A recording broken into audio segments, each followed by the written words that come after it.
Kia ora and welcome to Auckland, the city of sails, the fourth stopover in the 2011-2012 Volvo Ocean Race. Yesterday, a jubilant win in front of their New Zealand fans for Camper, where spectators lined every vantage point on and off the water for a glimpse of the Volvo fleet in full flight. The one thing we've said all week was how do we actually thank everyone who's helped and supported us, and I hope this goes a little way to doing that, because it's been a huge week of support for us, and it's helped. Ahead, a classic in ocean racing, more than 6,700 nautical miles from Auckland to Itajai in Brazil, through the Southern Ocean and around the infamous Cape Horn. It's a leg that draws sailors to the race to test their mettle, to see it for themselves, eliciting a mix of fear and inspiration. The South Pacific Ocean is the riskiest and most dangerous part of this Volvo Ocean Race. Winds are strong, the sea is extremely dangerous with more than 10-metre waves. There is no piece of land to stop the wind and waves of the Antarctic, so it's cold. But the sailing's incredibly stressful. It's when the boat's going its fastest. It's when there's the potential for ice in the water. It's when you're the furthest away from land if you ever were to have an issue. I would hate to think of the Volvo without it, so it's one of those ones where you go, you know, I don't look forward to it, but it's a necessary evil for the mystique of the race to live. The cold, the sleep deprived, it's hard to sleep, the speeds, the remoteness, the gray, the black water, the gray skies. It's, your only friend out there is an albatross flying around, and they seem to be laughing at you half the time. What the heck are you doing down here? So it's not for the faint of heart. The leg will follow the old Clipper route south through the roaring 40s and into the furious 50s, names given to the strong westerly winds found in the deep latitudes close to Antarctica. The sailors will punish both themselves and their race yachts for the first time in freezing conditions and alone, further from civilization than ever before.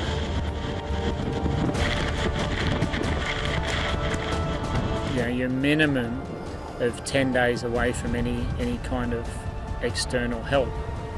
Planes can't get to you, there's no ships, and you actually can't be any further away from land anywhere on the planet. And all of a sudden you realise I'm actually pretty insignificant out here in this big ocean. You get to a stage where you just hope nothing goes wrong, and you just want a bit of luck for 3 or 4 days until you sort of get back near land again, and you're at the mercy of the elements. You're looking at every weather forecast with anticipation and dread.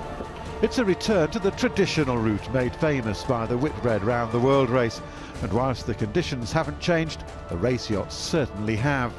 In the Southern Ocean, when the squall is coming, we're not talking 30, 35, we're often talking 50 and possibly even 60, so it becomes a completely different ball game.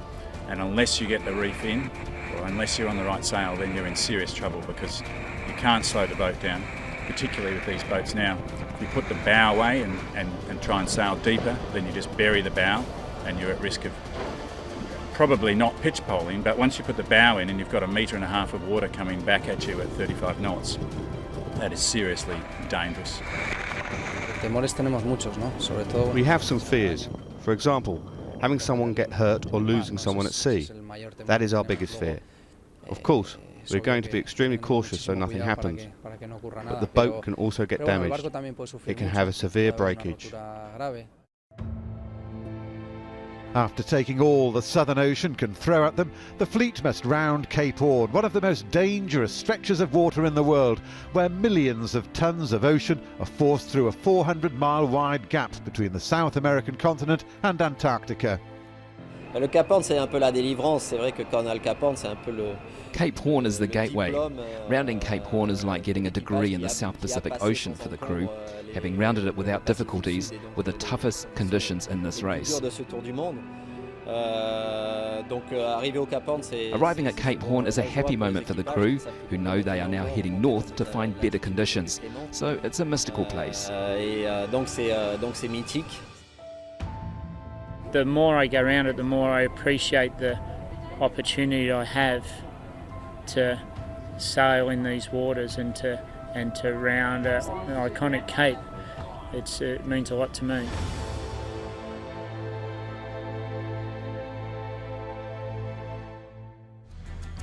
Haere Ra, Maori farewell, the traditional sending off of the fleet. Mike Sanderson here on Sanya, heading his crew down onto the dock. Camper, the local boys, getting there. Plenty of support and, of course, plenty of emotion. This is the Governor-General, Sir Jerry Mataparai, farewelling. And this is an exchange between the two mayors, Auckland's mayor and the mayor of Itajai in Brazil, where they're heading off to next. The blessing of the fleet. Always a lot of emotion here, because they're heading into some pretty hairy stuff. The Brazilian flag, that's the next stop, of course, where they're heading, having gone around the Horn through the Southern Ocean. This is Laird Hamilton, big wave surfer, out on his paddleboard, leading the fleet out of the harbour. Groupama, they've been here longer than anybody else, because they were first to arrive by 12 hours. So the farewell from the Viaduct harbour here in the City of Sails, and pretty hard on the heart in many ways. The scoreboard, here we got Team Telefonica, Groupama, Camper with Emirates Team New Zealand. Still the top three, and looking pretty strong at the top is Team Telefonica from Spain. Pedro Ribes there on Telefonica, still the race leaders, taking a big lead into this leg. How much pressure do you feel there? Well, at the moment, I think with the forecast that we have, it's not pressure for anyone. The pressure is to keep the boat in one piece and to keep everyone in one piece. And it's going to be a tough leg. We know the first 36 hours is easy that you will lose the race, you won't win anything. And then it's a really tough Southern Ocean leg, which is going to be very windy, downwind, the first time in this race. So it will be good to see the performance of the different teams. I think we can have surprises in teams that they are not in the leaderboard going very well. Right, Frank Camas heading into the Southern Ocean. What does this leg mean to you? This leg is a mythic for everybody, for the sailors and for the Volvo Ocean race. I think everybody think about the Volvo Ocean race, think about this kind of leg with heavy wind, big waves, downwind and very fast speed. So I think it's exciting for everybody. Now, horrible weather forecast, what are you expecting? The forecast for the next 2 days is a little bit tricky, because it's upwind forecast with a heavy wind, especially tonight and tomorrow morning. And we have in the same time past the point of Coromandel. So it's a tricky point before to go in the south and come back in the downwind condition. Well, we wish you well, and you take care out there. Thanks for talking to us, and I hope you enjoyed Auckland. Thank you very much.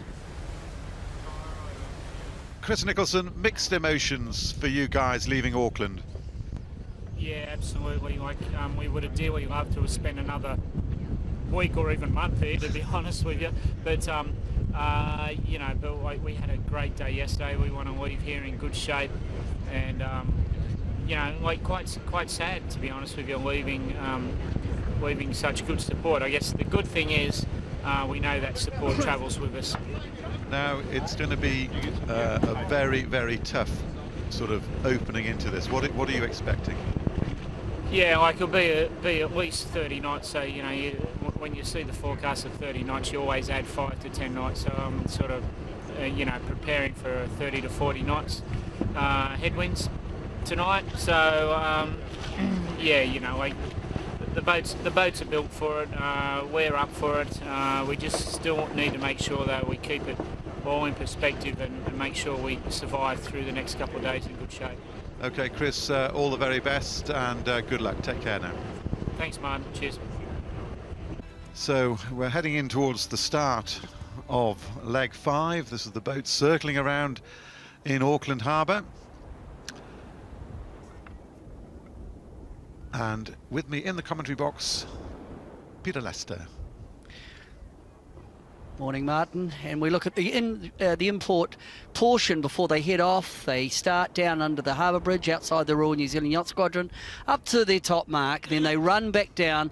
They're actually going to use the white buoy at the start finishing line.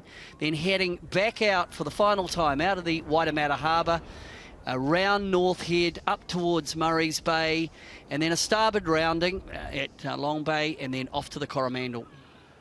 And we know that it is going to be pretty brutal out there. On the water, Mark Cavell, a silver medalist from the Olympics, but also a Volvo Ocean Race veteran. And they're going to get a bit of a pasting out there, Mark.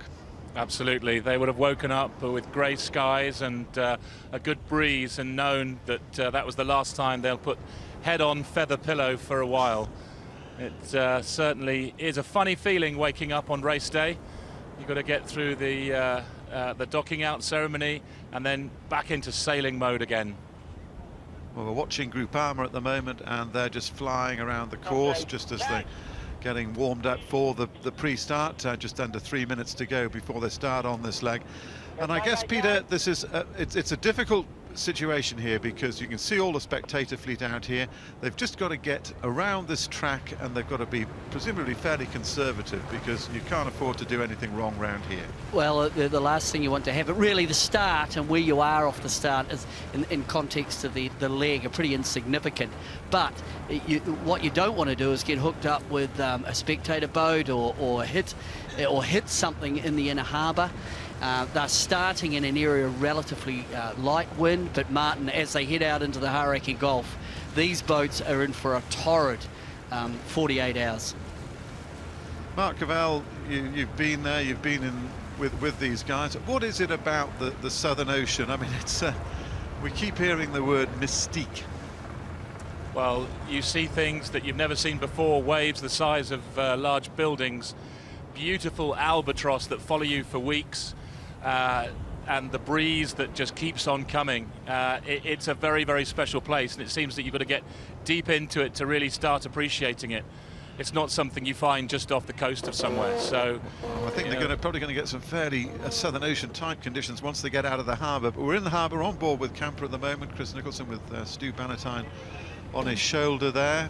Mike Paminter up on the bow of the local boat, fresh from their victory yesterday. That will have given them a real fillip in terms of their first win in the Volvo Ocean Race. Great way psychologically to be heading off on this leg.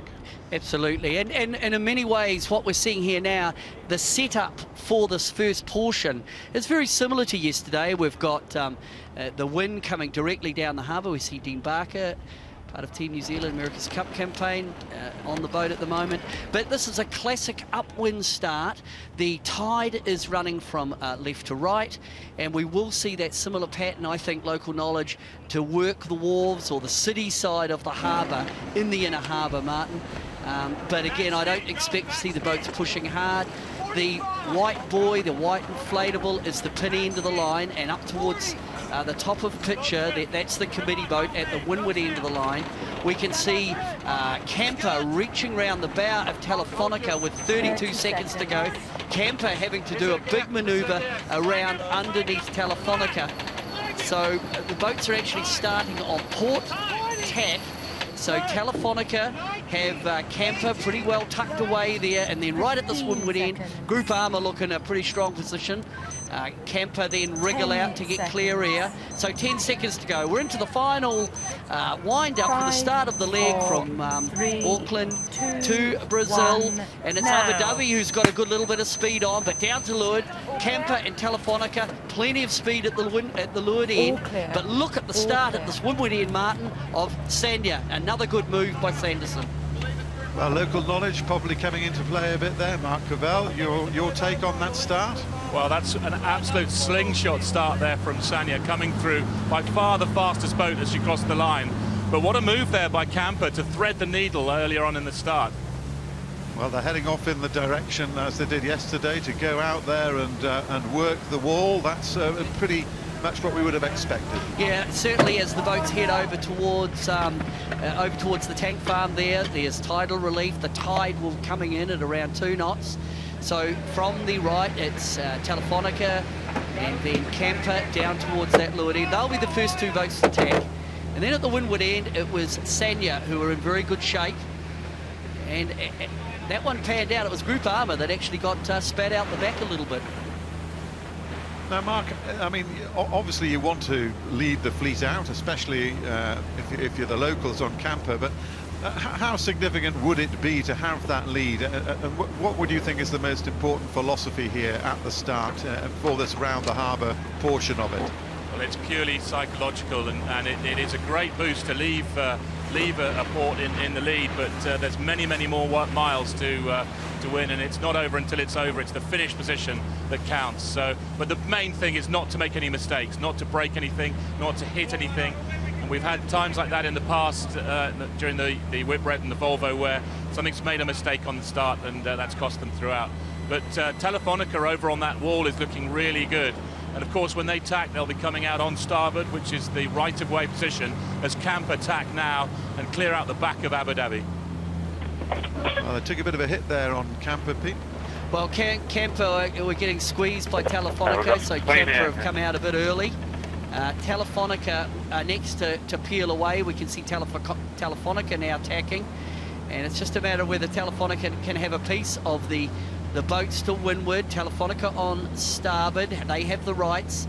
Looks like Mike Sanderson and Sanya are clear ahead, so good start by Sanya. Oh, there's a protest flag. There's a flag there on Sanya, sorry, on Telefonica. Just asking the question, did Puma tack too close?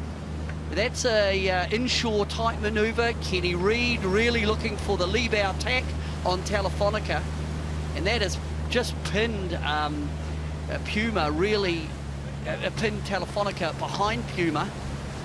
Meanwhile, Mike Sanderson is making absolutely the most of it. That's a fabulous, as you said, Mark, a slingshot start. He's heading in towards the spectator fleets there. He's on the oldest boat, the only second-generation boat being around the world before. And that's some showing, but we're back on with Puma, with Ken Reid, wondering what's going to happen over that protest. This is now, did they? Well, we're not absolutely sure. Well, that was the issue there, Martin. Basically, Telefonica on starboard. Ken Reid came in for a lee bow tack, but it did look like Telefonica had to take action to avoid a collision, and that's the last thing you want in the start of such a long leg. But Sanya really nailed the start, and they're going to lead out of certainly on this first phase here in the Waitemata. Bragging rights for the Kiwi skippered boat. That's quite we're looking at virtual now, and that is really quite a lead. And Mark, I mean, it's funny, isn't it, that we mentioned yesterday this issue that, you know, while they want to come out of here nice and clean and all the rest of it, you just can't stop the competitive juices from flowing with these guys. Absolutely, and that's what we saw with Puma and Telefonica there. We were looking right down their line as Puma tacked, and it was very close. But I can report, I've got the binoculars out and I've seen a green flag, so no incident. Green flag, so the on-the-water umpires have ruled that there's no incident. Certainly looked pretty close, but luckily for all boats concerned, no touch. Now we're seeing the effect here of the tidal relief as the boats head up to the Hilton and over on that shore side. We saw it in the import yesterday. Tidal relief, you just extend your lead. So Mike Sanderson taking full advantage of a beautiful start. Huge crowds out here to farewell these boats, and they're going to get this extra treat of the loop around the harbour. In the old days, they were just up and gone, and in a breeze like this, they would have been disappearing over the horizon double quick. But now, here in the City of Sails, we're going to see them loop around the port before they head out. And I guess, Mark Cavell, that that it's a real treat. That's an absolute treat, and something that you didn't see because all eyes were on the start, and certainly the cameras were on the start. But I had a quick glance back at the harbour bridge, and we stopped the traffic. Uh-oh, that causes havoc. That does cause havoc. And it seems to happen with these big yachting events. Okay, well, we're just looking behind on Camper now, and we just got a glimpse of the spectator fleet, and it'll become a bit of an armada once they've completed this lap, and then they head off down. Tony Ray saying, just keep it calm, and more crowds taking up every vantage point here on the shore side. There is the Cloud, that building on the left from the Rugby World Cup, and Team Sanya. Well, they've really taken it to the fleet, Peter. Yeah, really beautiful start. They got over there to that city side first. Just be interesting to see now, do they have the legs to hang on, because we know that Telefonica, one of the blisteringly quick boats, and right on her tail you'll have Camper, and Camper again using the tactic that we saw yesterday, working that city side as they go past the Cloud. Camper came off the line on almost like the perfect dotted line to take them up to along the wall and squeeze around the corner, and it seems like Sanya is looking on the water for that very same dotted line, because they can now squeeze along the line, and all the other competitors behind actually have to go out a little bit further out into the current. So she is being caught, but not by much. Abu Dhabi there charging along. She likes this flat water when she gets a chance. Justin Slattery up on the bow, just calling up Ian Walker. Just calling the dip there, Martin. It was, they needed to just to keep clear. It was Camper coming through on starboard. As we look, we're on board Abu Dhabi. Ian Walker certainly used to sailing close boat on boat. It's already looks a pretty solid breeze, and they're only in the inner harbour. And although we're talking about the now, Martin, this one really later on as they head out into the Hauraki Gulf. Looking at the forecast, it looks pretty gnarly. But we are going to enjoy a lap of in the harbour. They come up around a orange inflatable, and they'll run back down to the start finishing line and do it all again. So certainly the crews are getting a fair old workout in terms of you get pretty hot inside that wet weather gear. Well, they'll be hot, they'll be cold. It's going to be a real mixture that's coming their way. There's no doubt about that at all. Now, this is as solid a breeze as we've seen. The forecast has been incredibly accurate so far, so we do know that they are in for a regular thumping. But describe how you're seeing the conditions out there, Mark. We haven't had a sort of big overview yet. Well, they're blessed by this flat water from the harbour, and of course the big player is the current. Yesterday we had about 2.5 knots running down the current, and it's probably a little bit more today. But I'm looking back down the course and seeing Camper and Puma. Puma actually dragged Camper out right into the middle of the current, and I'm sure the guys on the Camper Team New Zealand were spitting because they wanted to play that wall and get back in and out of the current. But now Kenny Reid and his team leads Camper back as Sanya continues to play the wall and make good advantage of their lead. Sanya crosses in the lead with Mike Sanderson. How many Wednesday night or beer can races must he have done over the years, and he's employing all that experience to get the bragging rights heading out of the port side of Auckland here, and putting on a real display there. He's on board here with Sanya. Looks like Sanya setting up again, tacking, heading back towards the Oraki Basin side. They've extended their lead, and that will all be a function of sailing in less current. We can see the top mark. That's the orange mark up the course. There's Kenny Reid, who currently look to be in second position, although they're having some anxious looks down to leeward, and they will be looking down towards Telefonica. And by the look of how the bow's coming down on Puma, that would indicate to me that Telefonica on starboard are in a strong position, forcing Puma to dip. So Puma comes round as the giveaway boat, dipping underneath Telefonica. So Telefonica are moving, well, it was a double dip because Abu Dhabi have come up. So that's actually quite a big dip for Puma. For Camper, they've just stayed on the wind because they were back a little bit more. It'll open up now for Camper to actually sail in clear air, which they've struggled to do from the start. Mike Sanderson with that characteristic lean. Each of these skippers has a very noticeable style as to, you know, how they sort of stance at the wheel. And this is a very happy stance at the moment because he's in the lead in a boat that in many ways shouldn't be, and he's doing a great job here with his mostly Kiwi crew. 7, I think, New Zealanders they've got on that boat, including of course Mike Sanderson, the skipper. The fleet now a little bit more spread out, and they're in the lead, Mike Sanderson and Mark Cavell. Just they're getting up now towards that first turning point, and you've got to take your hat off to him. Absolutely. I'm counting the tacks that this fleet does, and I know for sure that Sanya are doing less tacks than the other competitors, because the others are having to work against each other. Certainly Puma taking some ducks there around the back of Abu Dhabi. So Sanderson getting every advantage to extend their lead. Good lineup for second really through to fourth there with Camper, Abu Dhabi, Telefonica, Puma. Now they will just extend. This is still a long board to the top mark. And although it's quite exciting to watch, Martin, really the emphasis to get out of here without ripping a sail. Of course, is the last thing you want to do is rip, especially the downwind sail when they come around the first mark. You can hear coming off, that's coming off Camper, just talking about a Puma tack. Camper will then have to keep clear.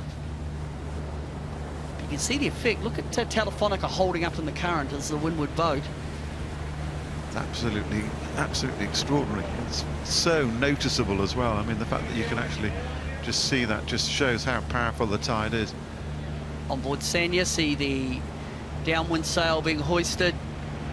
It's on a roller. Different sails to what they used yesterday. They're in their offshore inventory, and all the sails on a roller. So Sanya working to get the downwind sail hoist. It'll be an A2 for the downwind, but it'll have a solid luff. It's on that roller. But Sanya are going to lead around this first mark, taking advantage of a beautiful start. Short-handed, got to get organised early. On the bow, trying to... They've got a bit of an issue here, Mark. Are you close enough to see what's happening? Well, I can see Sanya's hoisting their A sail, and that is done in plenty of time. As they come up here, they've got a small little dog leg on stop. They're working hard. The halyard's coming up. I think the Sanya might have a bit of an issue on the hoist of their furled sail. We could see that it was just caught under the hounds there, Martin. Yeah. Under you see where the genoa or the forestay attaches to the mast. But now it's clear, so no problem for Sanya. There's the first mark.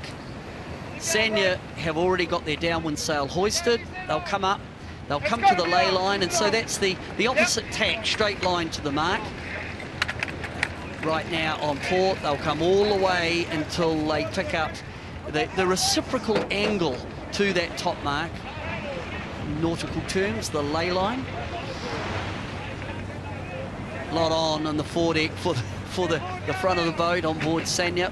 I think it really, the point that was just being made before is emphasised here. We're watching them trying to get up there. Get the sail up. You don't want it to snag on another piece of the rigging. And again, Mark Cavell, we talked about protecting your assets yesterday, and you know, you want to do nicely here, but it's a long way to go.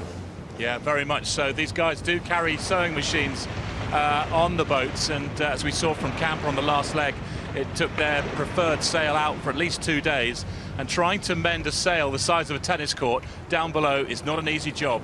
But we've got Sanya now coming across. She's tacked. They look like ready to unfurl that A sail and fly down the harbour to the leeward mark.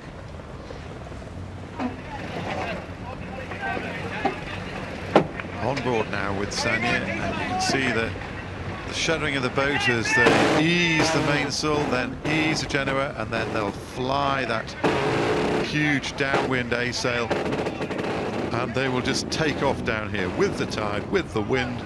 And I mean, what sort of speeds are we talking about here? They're going to be around the 20-knot mark. Yeah, Peter? 20 knots, maybe, and a little bit more. As Sanya around Abu Dhabi, they've had a good upwind. They'll come in from on starboard. It's going to be close. Telefonica will need to dip. Telefonica are the boat required to keep clear. So the bow comes down. Ika Martinez brings the boat down, and he'll dip behind Abu Dhabi. Nice work on Abu Dhabi there to get themselves up the fleet. But looking at Abu Dhabi, I don't know if they've got their A sail hoisted. I didn't see the up on the forestay. I didn't see the second sail hoisted. I'm not sure whether Abu Dhabi are ready for this downwind. Telefonica had their A sail hoisted, and Camper slipped in there just ahead of Puma.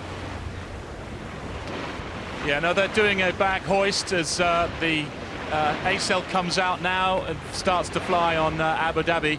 So they elected to hoist off the foredeck as the sheet's still not on yet. But we've got Telefonica now set, Camper around the mark, just about to unfurl. There she goes. But we're really with a lovely lead forward. We've got Sanya heading down as Puma comes round the mark. Very, very close on its stern. We've got Groupama. It looks like Groupama going for the jibe set. They are set on the starboard side, so as their stern comes around the mark, the Vang's off the main, ready for what looks like heading off on another direction. Yeah, to me, Mark, I think Groupama are just doing a late hoist. They also didn't have their halyard hoisted.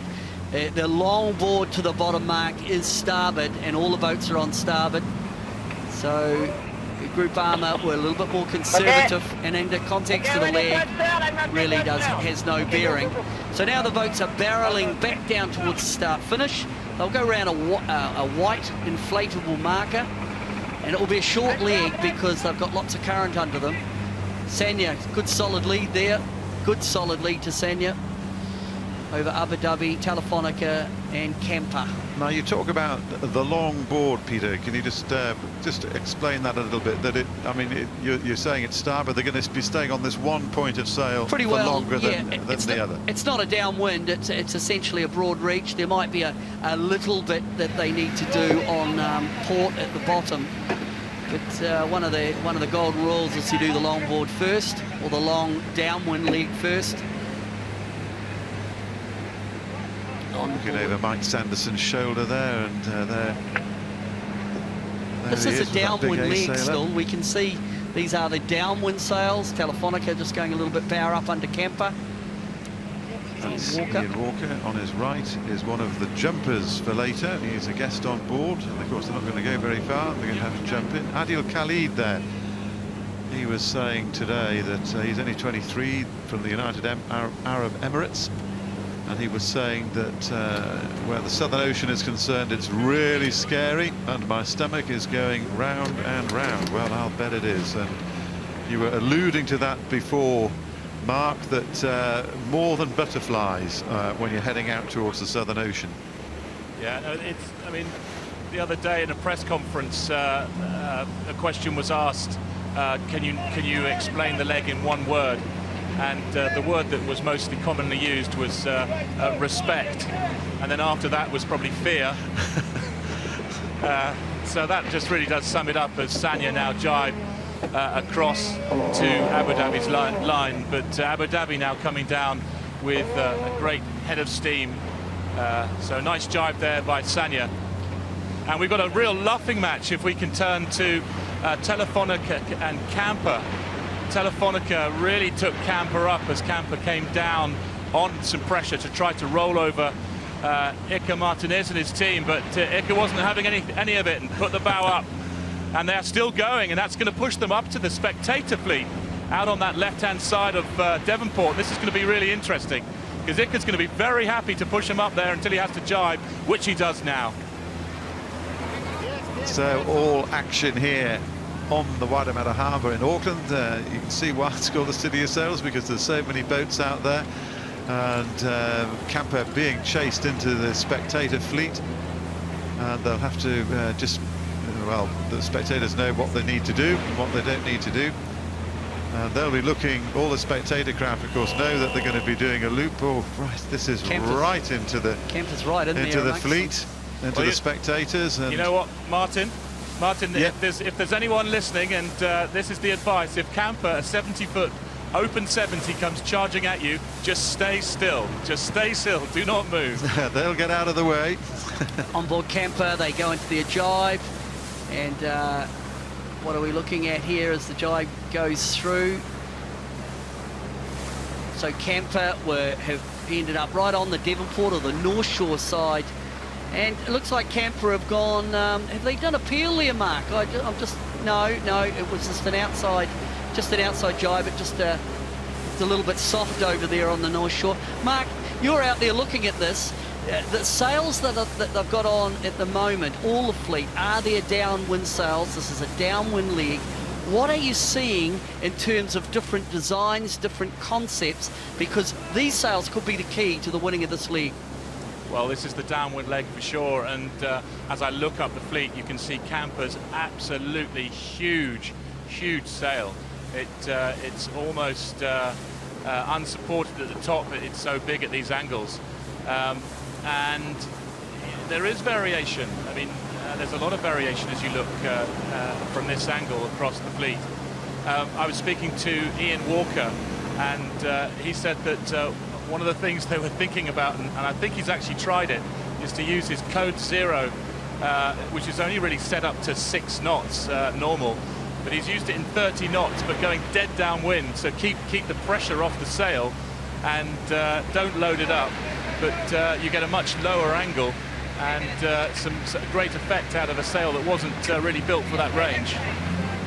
Sounds positively terrifying to have a monstrous sail up in 30 knots of wind, and this is what they are going to be doing in the next couple of weeks down there in the Southern Ocean, heading towards Cape Horn. Well, one of the discussions, of course, is that because of the sail limitation, that they're only allowed 3 downwind sails, and really you have to figure out ways to adapt the sail and get a wide range so you can use the sail right through the conditions. It's not as though you can just peel to another sail. They're very limited in the sails that they can use.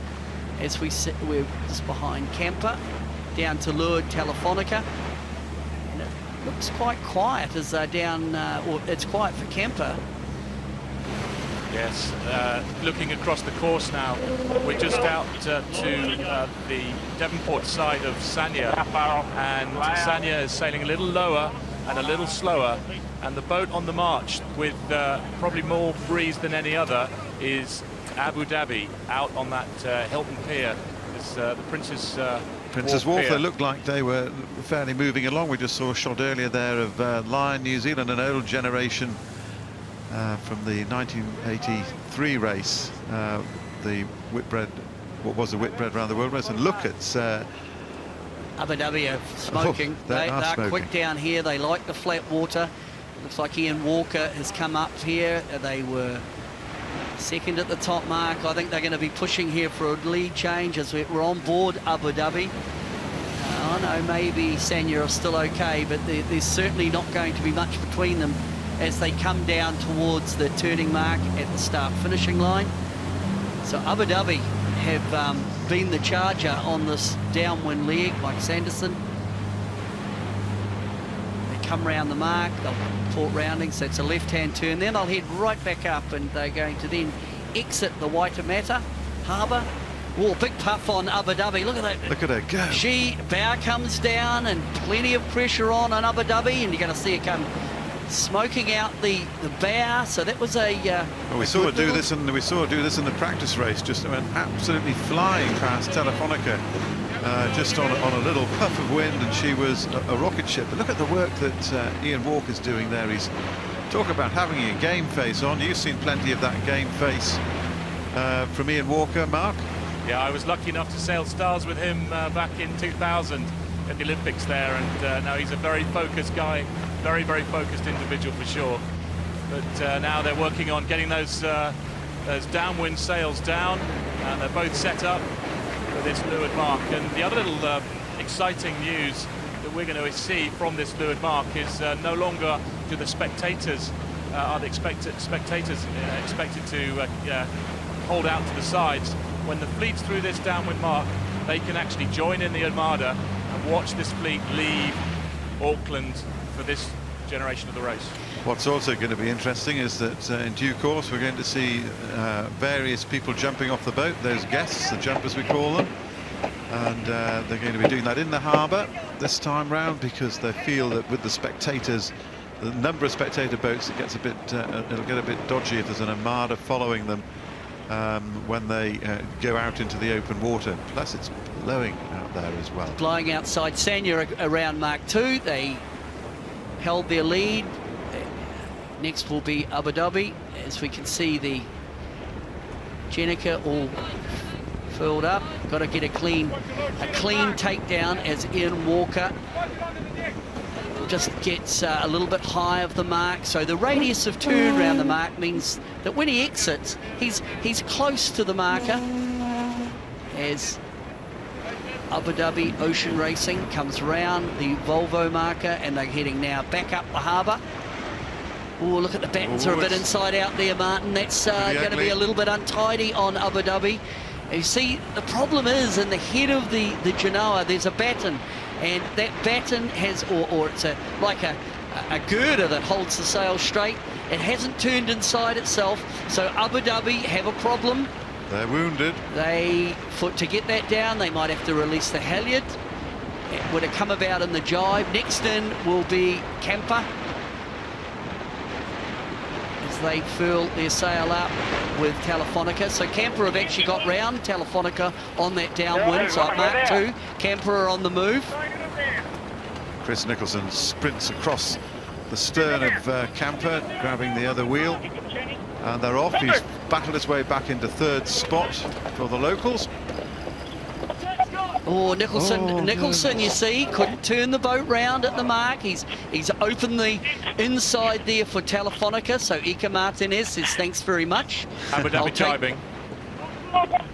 I'll take that. So bottom mark causing a few issues for the teams. Telefonica around, Telefonica having to go a little bit head to wind. I've got a bit of an issue with their Jenica and their probably their battens.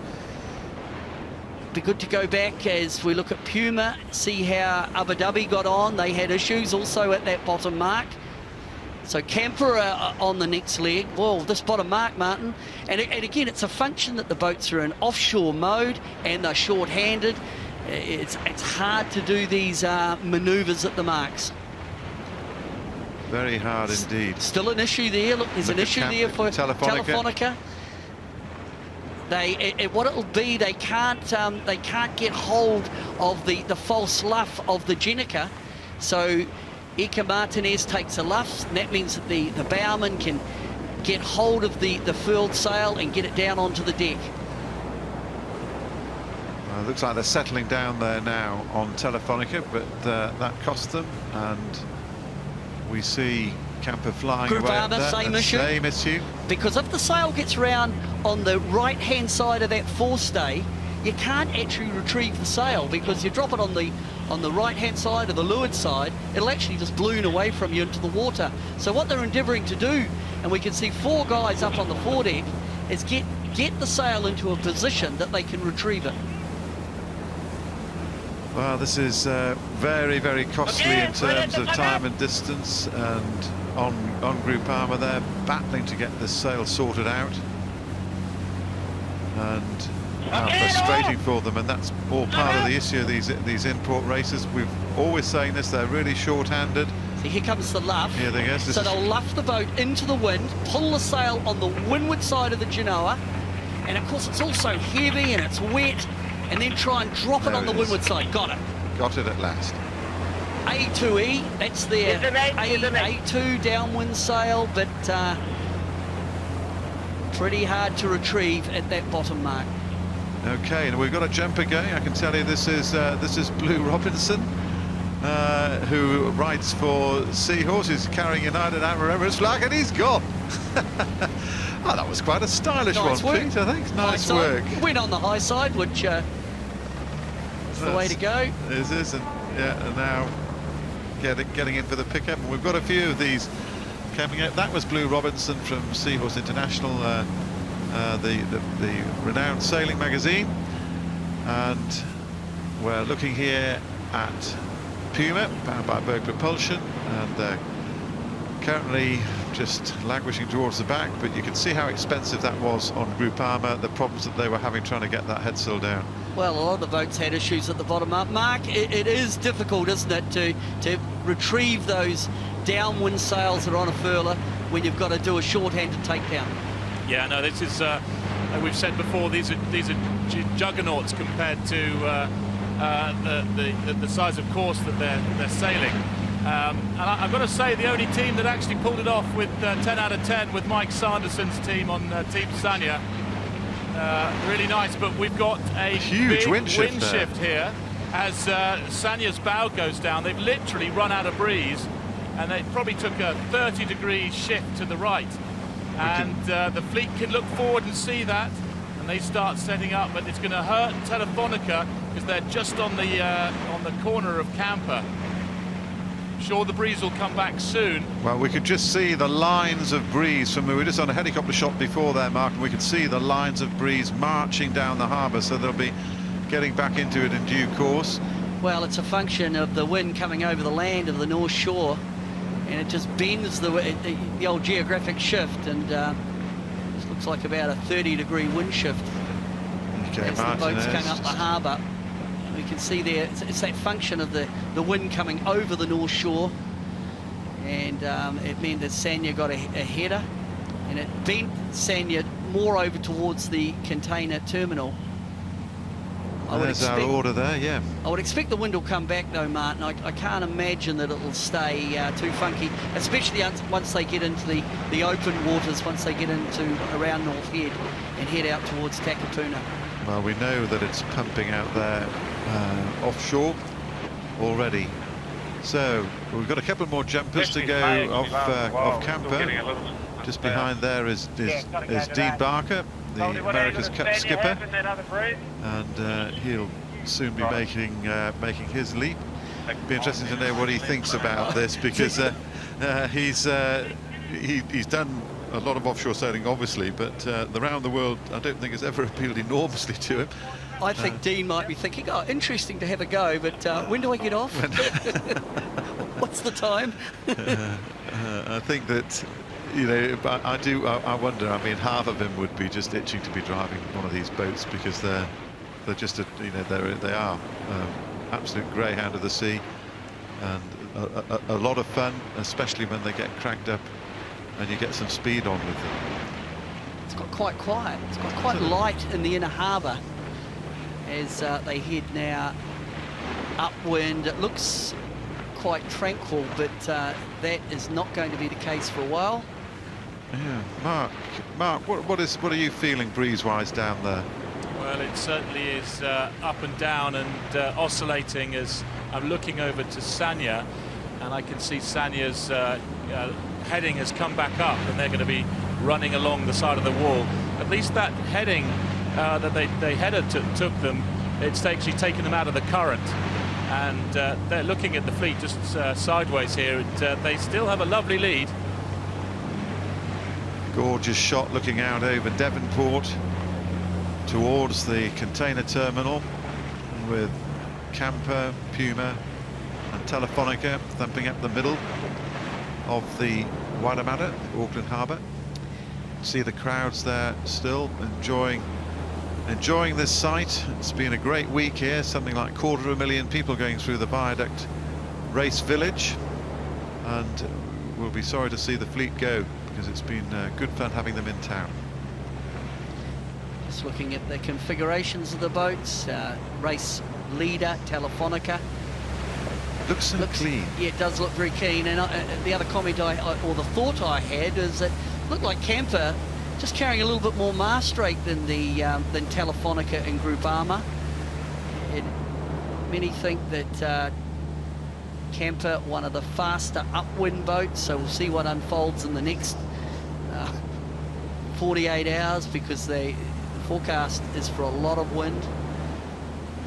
Over there we can see now Sanya have tacked.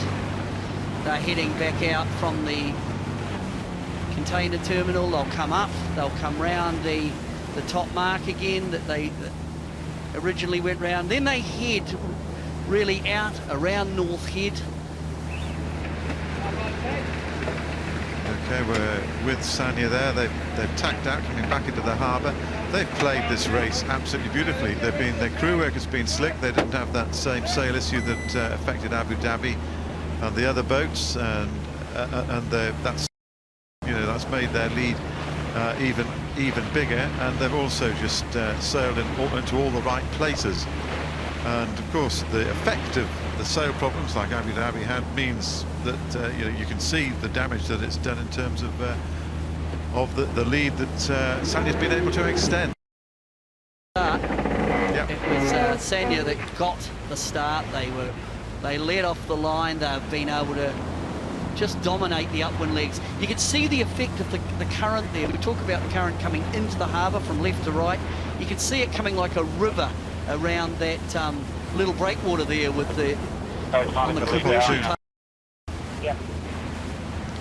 And what the afterguards are trying to do is to put themselves in a position where they're in minimal current, less current or water. Well, Pete, sorry, Pete.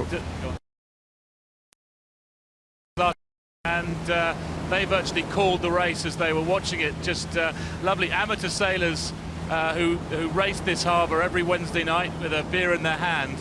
And before the start, they were all saying that's where you want to start. That's where camp has started. They talked about every single nook and cranny of the wall, and they know it well, and how the current eddies and the wind shifts along that course. And I think it's not very often you go to a place where there's so many people who are doing their armchair tactics and who know this area so well. Well, the inner harbour of Auckland is certainly, they have a lot of racing from the yacht clubs up under the harbour bridge. And one thing that has happened to the inner harbour, Mark, it has changed, because as the port has changed and there's been reclamation, and in fact, if you look where Camper is now, that is a new reclamation. It has changed the geography of the harbour, and certainly when you talk to those so-called amateur sailors who are pretty au fait at sailing on the harbour, they can tell you about the little back eddies. As we look at Sanya, they continue on, they will go all the way up to the ley line.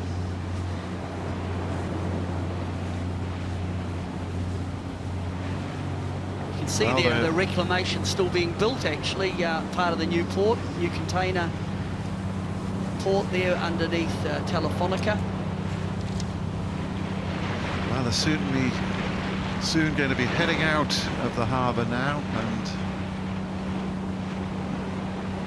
and we'll be soon leaving our viewers around the world, and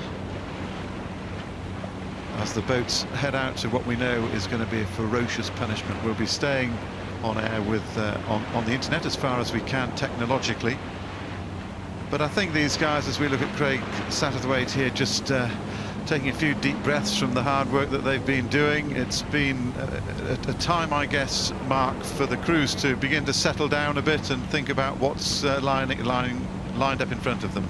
Yeah, they'll be pleased when they get round the corner here. Even though they're entering into big waves, it's about to get very wet on deck. They'll be pleased they get out of this shorthand racing, and they'll look out across the ocean and they'll know that Cape Horn is the next thing they'll be rounding. Well, I've got quite a tricky bit to... Once they get out of the harbour, they go up the bays or up heading north.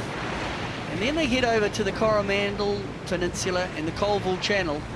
And I can tell you, Martin, that Colville Channel can be quite tricky. Wind against tide, which I understand they're going to have. I think the forecast 25 knots, wind against tide, which will really make it pretty bumpy as they head over towards their exit from the Hauraki Gulf. It'll be interesting to see how long Sanya can hang on to onto their lead once they get out into open waters. It's has primarily, of course, though, been just a case of bragging rights for whoever's heading out there first. Sanya coming up, they were just below the ley line, they're on port and heading up towards that turning mark. They'll tack around the mark, and then it looked to me as though they might be able to lay through to the next mark. It's Cameron Dunn, he'll be pretty happy. Cameron Dunn with a hat on there, the Sanya hat with the white glasses. He would be acting as tactician on board Sanya. Him and Mike Sanderson, I think, have engineered a very nice exit from Auckland Harbour. Beautifully engineered. That's using, as we've been saying, all his local knowledge. And this is, as we say, though, as they, you know, they've got this good, I guess, Mark, the sort of psychological aspect of it, a bit of feel-good factor heading out there when you know you've done a nice job, a boost for the crew, really. Absolutely. It must be wonderful for Mike, because Camper, Team New Zealand, has had a lot of local support, being the New Zealand boat. But Sanya, you can't forget, Mike's from this place, and he's got a lot of Kiwi crew on board. So this is going to be very, very nice for them to lead out of their home port. They're just heading up. They've held off their tack for a while, and I can see there's one of the old America's Cup boats on the bow. We might get a two-shot as they come up towards that. It's quite interesting to see the Open 70. Okay. Here's Mike. I think hang on one second. I think we're going to get a word with Mike.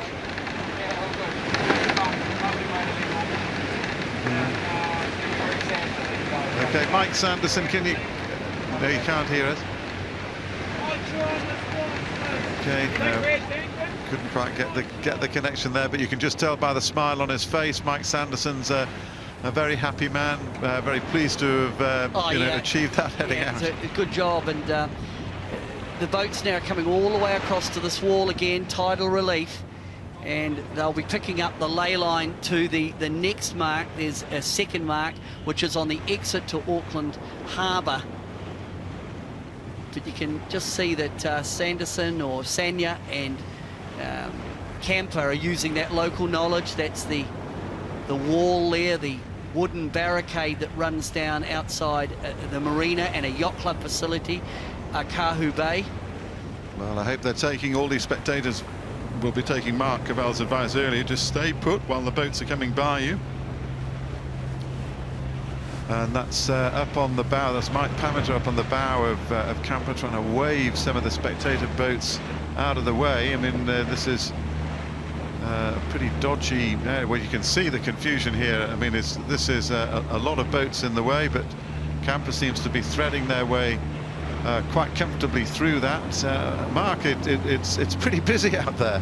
Yeah, it's wonderfully busy. You've got to say that New Zealand, Auckland, has really come out and put on a show and shown the support for these sailors. It seems really strange seeing the boats come past the city and exit this place until the next race. We very much hope that the race comes back here again. From the City of Sails, we wish you farewell, and we wish these guys fair winds and a safe sail.